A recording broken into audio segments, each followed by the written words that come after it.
Gyronix.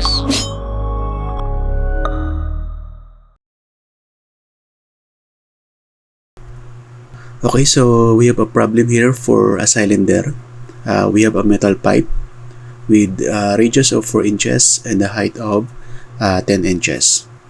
And we are asked to calculate for the cost of metal required to make it, assuming that the metal cost $0.05 per square inch.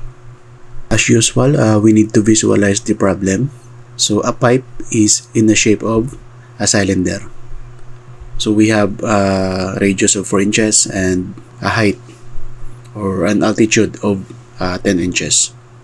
One thing to note here is that since this is a pipe, it must have a hollow region, which means that the problem asks us to calculate the lateral surface area since the inner region is hollow. Okay, because this is a pipe.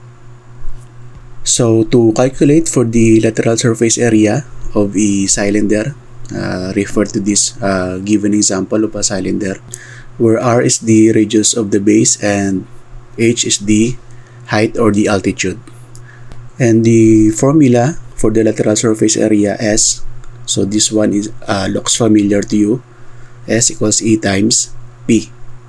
So we're in E, in this case is the altitude or the height of the cylinder, and P is the perimeter of the base. But since the base of the cylinder is a circle, so the term is not perimeter but a circumference. So circumference is the surrounding length of the circle. Okay, so perimeter and circumference have the same idea. And for the circle, the circumference is given by this equation, 2 pi r.